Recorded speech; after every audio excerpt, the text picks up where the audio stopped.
You're standing at the edge of a river valley. It's about 30,000 years ago, and there are people on the other side. You have never seen them before. Not these faces. Any faces. You know maybe 40 people in the entire world, every one of them well enough to recognize their cough in the dark, and know exactly which of them is lying about the fish. And nobody on that far bank belongs to the set. They've stopped walking. So have you. Nobody on either side of the water is doing anything at all, which is somehow the worst part, and the next 2 minutes are going to decide something. So what happens? That turns out to be one of the most stubbornly contested questions in all of human prehistory, and the two available answers could not be further apart. One camp will tell you these meetings were the single most dangerous thing in a person's life. That for most of our history, strangers were the likeliest way to die badly.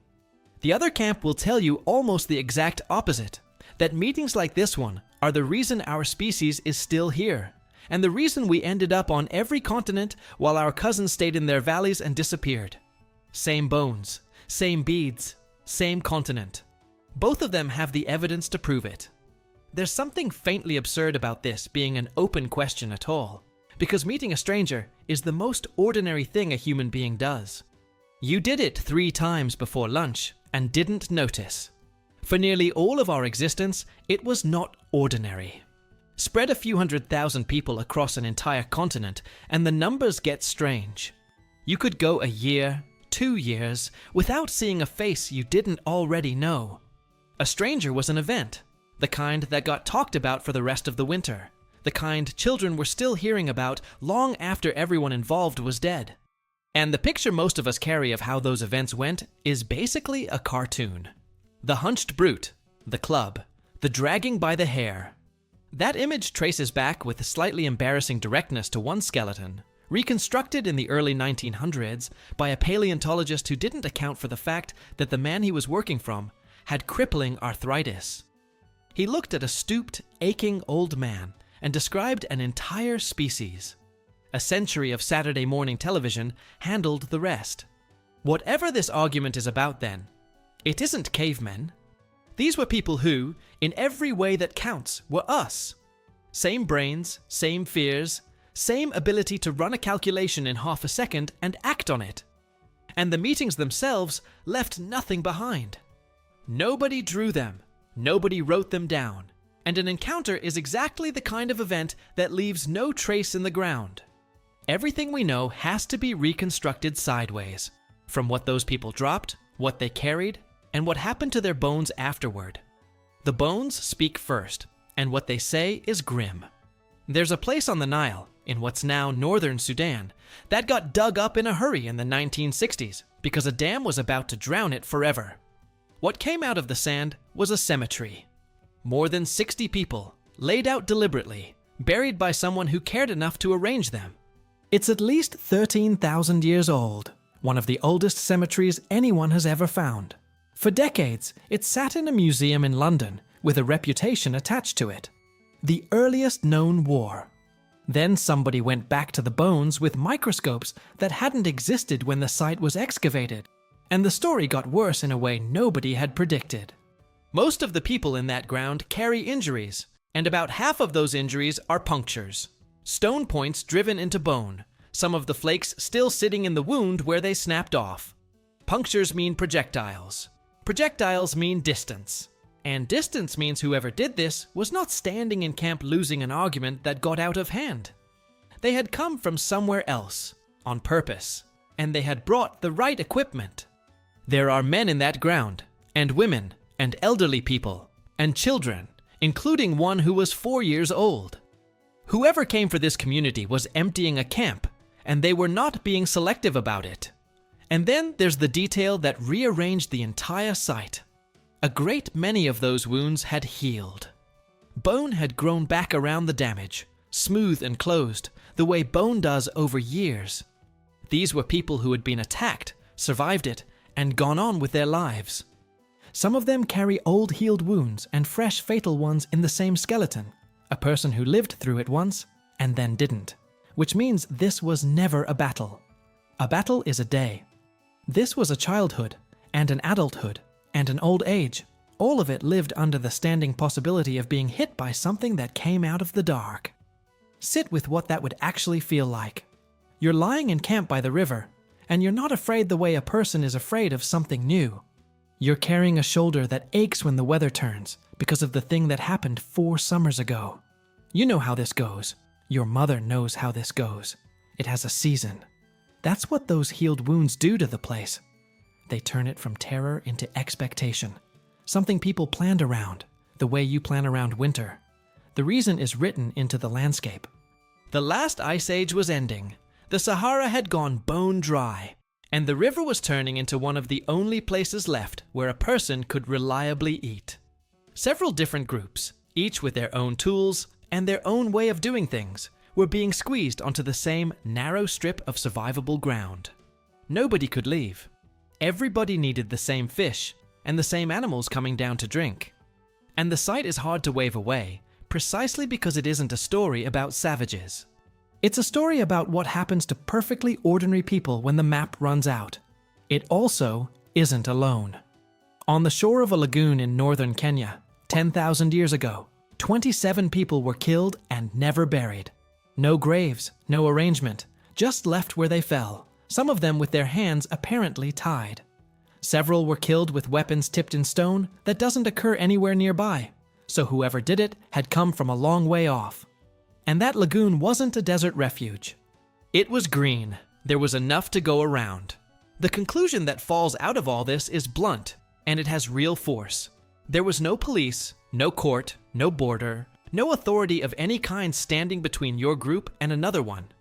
The only thing protecting the people you loved was what your group could do about it. In a world like that, treating an unknown band as a threat isn't paranoia. It's arithmetic. Be wrong about a stranger once, and there is no second attempt. Which gives you one clean answer to the riverbank, and it is not a warm one. The people across the water are the most dangerous thing you'll meet all year, and the smart move is to get your family behind the ridge before anybody starts waving. That's a hard case to answer, and the answer starts with the exact thing that makes it so vivid. Cemeteries full of arrow wounds come from very particular circumstances. Cornered populations, closing landscapes, the last good ground at the end of an ice age. That's a real chapter of the human story. It's also just a chapter. For most of the time, our species has existed. There was room.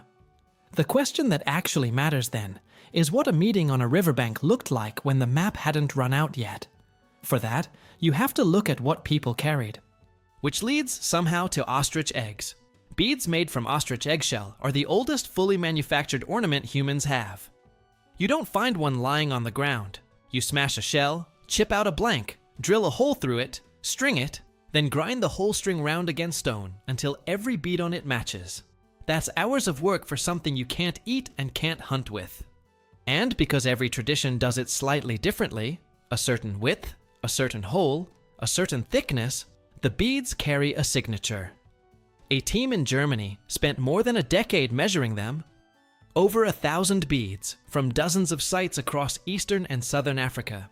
And when they lined the measurements up, something impossible fell out. 50,000 years ago, the beads people wore in Eastern Africa and the beads people wore 3,000 kilometers to the south are effectively the same beads, and they stay the same for the next 17,000 years. Sit with the distance for a second. 3,000 kilometers is farther than anyone in that world would travel in a lifetime, across river systems and highlands and country nobody could cross in one go. A style does not make that trip by itself. It gets handed from one person to the next, and handed again, and again, generation after generation. That's 17,000 years of unbroken contact running the length of a continent. Thousands upon thousands of meetings between people who had never seen each other before, and enough of them went well enough for something to change hands. It's the oldest social network anybody has found. It ran entirely on face-to-face contact between strangers. It required nothing but a willingness to walk up, and it lasted roughly 3 times longer than everything we call recorded history. So that's the other answer to the riverbank, and it's the reverse of the first one. Somebody walked out into the open. Then somebody else did, and somebody after that, for 17,000 years. the whole length of Africa. It also leaves a question. What were all those meetings actually for? A burial in Russia answers that one in a way that stops you cold. 34,000 years ago, at a site east of Moscow, several people were buried with a richness that still seems unreasonable. Thousands of ivory beads sewn across their clothing, each one maybe an hour of carving, arranged in patterns that must have taken the community months. An adult man in one grave. In another, 2 children, laid head to head. When their genomes were finally read, the people who had been buried with all that ceremony, together at the same moment, turned out not to be a family. They were no more closely related than second cousins. The 2 kids sharing a grave weren't brothers. That camp was assembled, not inherited. Its people had come from somewhere else. And once you see it, the reason is impossible to miss. Take a band of 25. Subtract the children, the elderly, your parents, your siblings. Now find someone to have children with. Do it again next generation, and again the one after that, and within a century, everyone in that valley is everyone else's cousin, and the family tree has stopped being a tree. Small groups that keep to themselves do not last. They can't. Which reframes the man on the opposite bank completely. He isn't competition for your fish. He's the reason your grandchildren will exist. He's also your fallback. That's the quiet genius of handing a stranger something that cost you hours of your labor. A gift creates a debt, and a debt creates an address. When the game leaves your valley, or the river doesn't rise, or winter runs 2 months past where it should, the people who owe you are the difference between moving and dying where you stand. Every one of those meetings was a chance to build the only insurance policy available in a world that had no others. Both answers are sitting there, fully evidenced, pointing in opposite directions. And for 40 years, the argument between them was really an argument about human nature. Are we the raiding animal or the trading one? Nobody was asking the question that actually decides a meeting on a riverbank, which is how either side knew what they were looking at. A team went through every personal ornament ever recovered from a 10,000-year slice of Ice Age Europe. More than 100 distinct types of bead and pendant, from Wales to the Don River in Russia. Ivory carved into strange little shapes, amber, pierced shells, fox teeth, bear teeth, deer teeth. If it could be drilled, somebody was wearing it. Then they mapped it. The ornaments weren't scattered at random, and they didn't fade smoothly into one another either. They clustered. 9 distinct regions, 9 ways of dressing a human body, each holding to its own conventions. And here's the part that rearranges everything. Those boundaries don't match the genetics. In some places, people of completely different ancestry wore exactly the same things. In others, people from a single population dressed in ways that clearly set them apart from each other. So the ornaments were never tracking bloodline.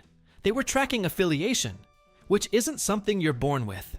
It's something you choose and announce. And an announcement worn on the body is legible at a distance. Before anyone speaks, before you can even make out a face, you can see what's hanging around a neck and stitched down a sleeve. And it tells you whether the person walking towards you belongs to a network you have obligations to, or one you don't. A kid growing up in that world would have learned to read those the way you learned to read road signs. Without effort, and without ever being told they were doing it. Which is the answer to the question we started with, and it's stranger than either side was arguing for. What happened when 2 groups of ancient humans met is that both sides read each other, fast, from as far off as their eyes allowed. And everything that followed depended on what came back.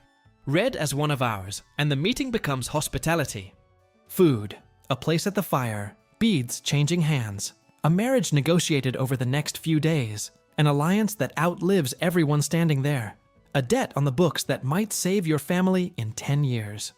Read as nothing in particular, and both sides probably just back away and keep their distance, which is likely how most of these went, and part of why almost none of them left anything for us to find. Read as unknown in the wrong season, or read as the people who took your hunting ground last spring, and the same meeting becomes the ambush, same species, same afternoon. two completely opposite outcomes, decided in the first few seconds by information both sides had deliberately put on their bodies, so it could be decided at all. The people at that cemetery on the Nile weren't a crueler kind of human than the ones passing beads down the length of Africa. They were running the same read. It had simply started coming back with the wrong answer, over and over, in a place where neither side had anywhere left to go. And you never stopped doing it. This morning you chose what to put on your body, and some part of that choice, maybe not a part you noticed, was about how it would be read. The logo, the ring, the team's colors, the uniform, the accent you slide into on the phone with your mother and back out of at work. Every one of those is a bead, doing exactly the job the ivory did, telling people at a distance which network you belong to, before you've said a word. You're on the receiving end of it constantly too. Someone unknown walks toward you on an empty street at night, and long before you could describe a single thing about them, you've already run the calculation and arrived at a feeling. You cross, or you don't. Everyone is told not to do this. Nobody manages it. The equipment is 40,000 years old, and it does not come with an off switch. And the unsettling part is that it's one instrument, not two.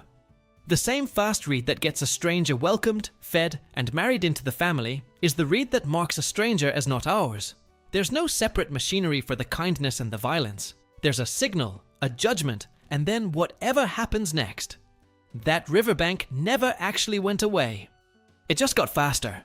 The whole ancient calculation now running so far below conscious thought that you experience it as nothing more than a mood. Which leaves me with a question I honestly can't answer. If the instinct that built the first friendships across a continent is the same one that produces the ambush, if it really is one instrument and not two, would you switch it off if someone handed you the choice? Think about it before you answer, because I'm not sure what would be left. Then put it in the comments and tell me why you landed where you did. The why is the interesting part.